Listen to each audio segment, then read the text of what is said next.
بسم اللہ الرحمن الرحیم۔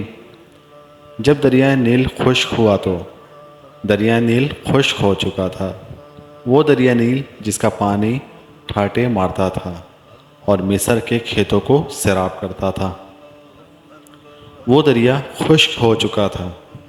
مصر کے لوگ یہ دیکھ کر پریشان ہو گئے۔ ایسا پہلی بار نہیں ہوا تھا۔ ہر سال دریائے نیل خشک ہو جاتا تھا۔ مصر کے لوگوں کا کہنا تھا کہ دریائے نیل ہر سال انسانی قربانی مانگتا ہے۔ جب وہ یہ قربانی دے دیتے تو دریائے نیل پھر سے ٹاٹے مارنے لگتا، لوگ خوش ہو جاتے، ان کی کھیتیاں پھر سے لہلانے لگتی۔ اب ایک بار پھر دریائے نیل خشک ہو چکا تھا۔ لوگوں کے چہرے پریشانی سے مرجھا گئے تھے۔ دریا اس بار پھر ان سے ایک انسان کی قربانی مانگ رہا تھا۔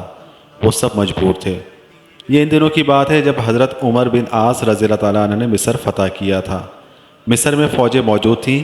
امیر المومنین حضرت عمر فاروق رضی اللہ تعالیٰ عنہ نے مصر میں حضرت عمر بن عاص رضی اللہ تعالیٰ عنہ کو گورنر مقرر کیا تھا، اور اس کے چند دن بعد ہی دریائے نیل خشک ہو گیا تھا۔ لوگوں کی پریشانی دیکھنے کے قابل تھی۔ لوگ دریائے نیل میں انسانی قربانی کی تیاریاں کرنے لگے۔ اب لوگ خوش تھے کہ دریائے انسان کی قربانی کے بعد پھر سے بہنا شروع کر دے گا اور خوشحالی ہی خوشحالی ہوگی۔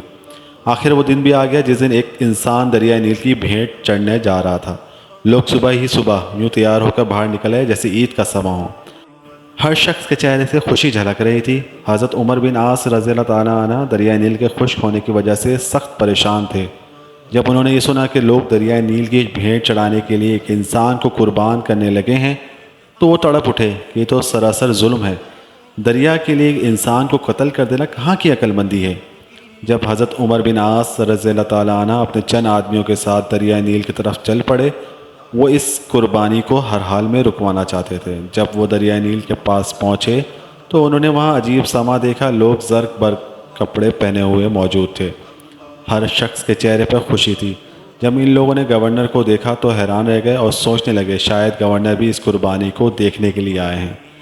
حضرت عمر بن عاص رضی اللہ تعالیٰ عنہ نے دیکھا کہ لوگ ایک 15 سالہ لڑکی کو لے کر وہاں آئے ہیں۔ اس لڑکی نے زرق برق لباس پہنا ہوا ہے، وہ زیورات سے لدی پھدی ہے۔ لڑکی خوف سے کانپ رہی تھی، اس کا چہرہ ہلدی کی طرح زرد ہو رہا تھا۔ لڑکی لڑکھڑاتے ہوئے قدموں سے آگے بڑھ رہی تھی۔ وہ لرزتی کانپتی ہوئی لوگوں کے ہمراہ دریا کے کنارے پر پہنچ کر رک گئی۔ اس نے مڑ کر اپنے بوڑھے ماں باپ کی طرف دیکھا۔ باپ کی آنکھوں میں آنسو تھے، وہ مجبور تھا۔ لوگ اس کی بیٹی کو گھسیٹ کر موت کے منہ میں دھکیل رہے تھے۔ وہ کچھ نہیں کر سکتا تھا، اپنی بوڑھی آنکھوں سے بیٹی کو موت کے منہ میں جاتے ہوئے دیکھ رہا تھا۔ لڑکی کی ماں تو غم سے نڈال ہوئی جا رہی تھی۔ لڑکی ہاتھ چھڑا کر اپنے باپ کی طرف دوڑی۔ لوگ اس کے پیچھے بھاگ کھڑے ہوئے اور لڑکی کو پکڑا اور پھر سے دریا کے کنارے پر لے آئے۔ لڑکی رو رو کر لوگوں سے التجا کرنے لگی، مجھے چھوڑ دو، میں مرنا نہیں چاہتی۔ لوگوں نے اسے مضبوطی سے پکڑ لیا۔ اب حضرت عمر بن عاص رضی اللہ تعالیٰ عنہ کے صبر کا پیمانہ لبریز ہو چکا تھا۔ وہ جلدی سے آگے بڑھے اور لڑکی کو ان لوگوں کی قید سے چھڑاتے ہوئے بولے، یہ سب کیا ہے؟ تم اس لڑکی کو کیوں ہلاک کرنا چاہتے ہو؟ لوگ گورنر کی بات سن کر پریشان ہو گئے۔ لڑکی بھاگ کر اپنے باپ کے پاس چلی گئی۔ لڑکی کی ماں نے آگے بڑھ کر اسے اپنے سینے سے لپٹا لیا۔ لڑکیاں سسکیاں لے کر رو رہی تھی اور ماں اسے چپ کرانے کی کوشش کرتے ہوئے خود بھی رو رہی تھی۔ لوگوں نے کہا، اے امیر، دریائے نیل خشک ہو چکا ہے، وہ ہر سال ایک انسان کی قربانی مانگتا ہے۔ یہ سن کر حضرت عمر بن عاص رضی اللہ تعالیٰ عنہ نے ناگواری سے لوگوں کی طرف دیکھا، پھر پوچھا، کیا ہر سال یہ دریا اس طرح خشک ہو جاتا ہے؟ لوگوں نے جواب دیا، ہاں، ہر سال دریائے نیل اسی طرح خشک ہو جاتا ہے، اور جب یہ خشک ہوتا ہے تو ہم ایک انسانی جان کی قربانی دیتے ہیں۔ اس کے ساتھ ہی دریا کا پانی بڑھنا شروع ہو جاتا ہے اور دیکھتے ہی دیکھتے دریا میں طغیانی آ جاتی ہے۔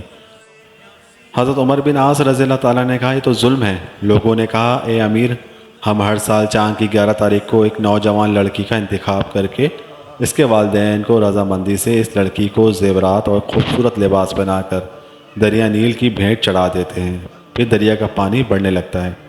یہ سن کر حضرت عمر بن عاص رضی اللہ تعالیٰ عنہ نے کہا، اسلام ان باتوں کو پسند نہیں کرتا۔ تم ہر سال ایک انسان کو قتل کر کے دریا کی بھیٹ چڑھا دیتے ہو، یہ تو سراسر ظلم ہے۔ اسلام ان فضول باتوں کو مٹانے کے لیے آیا ہے، آئندہ تم ایسا نہیں کرو گے۔ یہ سن کر لوگ بولے، پھر تو دریا خشک رہے گا، ہماری کھیتیاں برباد ہو جائیں گی، ہم بھوک سے مر جائیں گے، ہمارے جانور ہلاک ہو جائیں گے۔ حضرت عمر بن عاص رضی اللہ تعالیٰ عنہ نے کہا تم پریشان نہ ہو، ایسا کچھ بھی نہیں ہوگا۔ حضرت عمر بن عاص رضی اللہ تعالیٰ عنہ نے انہیں یہ رسم ادا کرنے کی اجازت نہ دی۔ اب لوگ بڑے پریشان ہوئے کہ اگر ایسا نہ کیا گیا تو ہر طرف خشک سالی ہو جائے گی اور ہم سب بھوک سے مر جائیں گے۔ ان کی سمجھ میں نہیں آ رہا تھا کہ وہ کیا کریں۔ ان میں اتنی جرت بھی نہیں تھی کہ وہ گورنر کے حکم کی عدولی کر سکیں۔ وہ سب خاموشی سے سر جھکائے کھڑے ہو گئے۔ حضرت عمر بن عاص رضی اللہ تعالیٰ نے لڑکی کو اس کے ماں باپ کے ساتھ گھر بھجوا دیا اور لوگ بھی آہستہ آہستہ وہاں سے جانے لگے۔ چند دنوں تک دریا نیل بالکل خشک ہو گیا، اس میں ایک بوند بھی پانی نہ آیا۔ لوگ بھوکلا گئے، ان کی کھیتی باڑی دریا نیل کے پانی سے قائم تھی۔ زمینیں بنجر ہو گئیں، لوگ فاقوں سے مرنے لگے، جانور چارہ نہ ہونے کی وجہ سے تڑپ تڑپ کر گر جا رہے تھے۔ یہ دیکھ کر لوگوں نے مصر سے نکل کر دوسرے علاقوں کا رخ کیا، ہر طرف ویرانی ہی ویرانی تھی۔ حضرت عمر بن عاص رضی اللہ تعالیٰ عنہ نے جب دیکھا تو وہ بھی پریشان ہو گئے۔ آخر انہوں نے امیر المومنین حضرت عمر فاروق رضی اللہ تعالیٰ عنہ کو ایک خط لکھا اور اس میں ساری صورتحال واضح کر دی۔ امیر المومنین حضرت عمر فاروق رضی اللہ تعالیٰ نے جب یہ خط پڑھا تو آپ نے حضرت عمر بن عاص رضی اللہ تعالیٰ کو جواب میں لکھا تم نے مصریوں کو بہت اچھا جواب دیا۔ اسلام ایسی باتوں کی اجازت نہیں دیتا، وہ ایسی فضول باتوں کو مٹانے کے لیے آیا ہے۔ میں اس خط کے ساتھ ایک رکا بھیج رہا ہوں، تم یہ رکا دریائے نیل میں ڈال دینا۔ جب حضرت عمر بن عاص رضی اللہ تعالیٰ کے پاس امیر المومنین حضرت عمر فاروق رضی اللہ تعالیٰ عنہ کا خط پہنچا تو انہوں نے خط کے بعد وہ رکا بھی پڑھا جو دریا نیل میں ڈالنے کے لیے لکھا گیا تھا۔ اس میں لکھا تھا یہ خط اللہ کے بندے عمر بن خطاب رضی اللہ تعالیٰ کی طرف سے دریا نیل کے نام ہے۔ اے دریا، اگر تو اللہ کے حکم سے بہتا تھا تو ہم بھی اللہ ہی سے تیرا جاری ہونا مانگتے ہیں، اور تو اللہ کے حکم سے جاری ہو جا، اور اگر تو خود اپنی مرضی سے بہتا ہے اور اپنی ہی مرضی سے رک جاتا ہے تو پھر تیری کوئی پرواہ اور ضرورت نہیں ہے۔ حضرت عمر بن عاص رضی اللہ تعالیٰ نے یہ رکا دریا نیل میں ڈال دیا اور واپس چلے آئے۔ جب صبح مصر کے لوگ بیدار ہوئے تو یہ دیکھ کر حیران رہ گئے کہ اللہ نے دریا نیل کو اس طرح جاری کر دیا کہ بلکہ اب تو دریا میں پانی بہت بڑھ چکا تھا اور دریا میں طغیانی آئی ہوئی تھی۔ لوگ یہ دیکھ کر خوشی سے چلا اٹھے، دریا جاری ہو گیا، دریا جاری ہو گیا۔ اس دن سے اب تک دریا نیل اسی طرح جاری و ساری ہے اور ایک لمحے کے لیے بھی اس کا پانی خشک نہیں ہوا۔ زینت کے خزانے کو الماس کہتے ہیں، لگے تڑپ پانی کی تو اسے پیاس کہتے ہیں۔ یوں تو سب کی پیاس بجھاتا ہے دریا، جو دریا کی پیاس بجھائے اسے عمر بن خطاب کہتے ہیں۔